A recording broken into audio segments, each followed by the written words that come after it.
My name is Steve Sontheimer. I live in Chicago, and I'm 14 years old. I'm a third-generation shareholder. And my question is, I noticed that you sold our position in Freddie Mac. What risks do you see in that industry? Are you Joe's granddaughter? Or? Yeah. Ah, good. We have an amazing number of second and third and even fourth generation shareholders, which I'm delighted with. I mean, I don't think lots of companies, big companies on the stock exchange are in that position.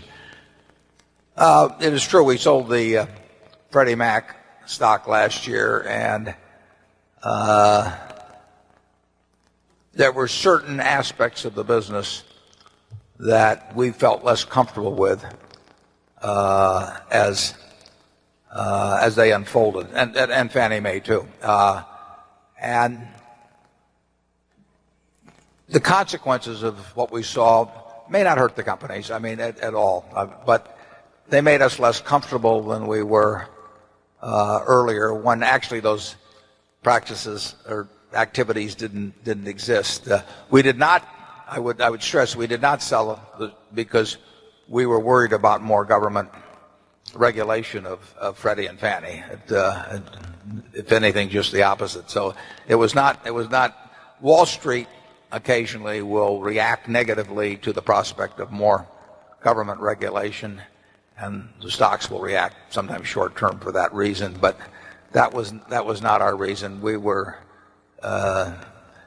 felt the risk profile had changed somewhat. Charlie?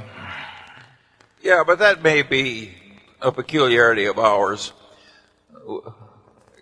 We are especially prone to get uncomfortable around financial institutions. We're quite sensitive to risk, whether it's in banks, insurance companies, or in what they call GSEs here, in the case of Freddie and Fannie.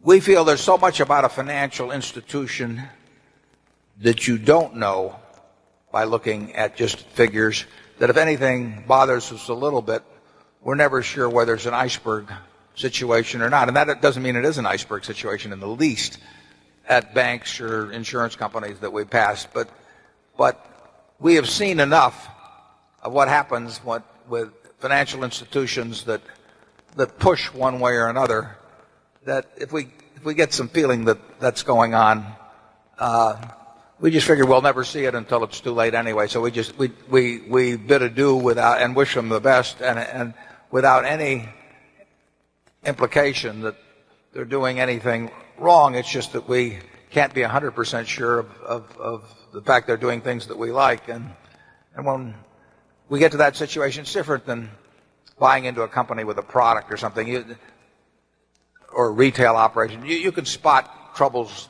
usually fairly early in those businesses. You spot troubles in financial institutions late. It's just the nature of the beast. Really? Yeah, financial institutions tend to make us nervous when they're trying to do well. That sounds paradoxical, but that's the way it is. Financial institutions don't get in trouble by running out of cash in most cases.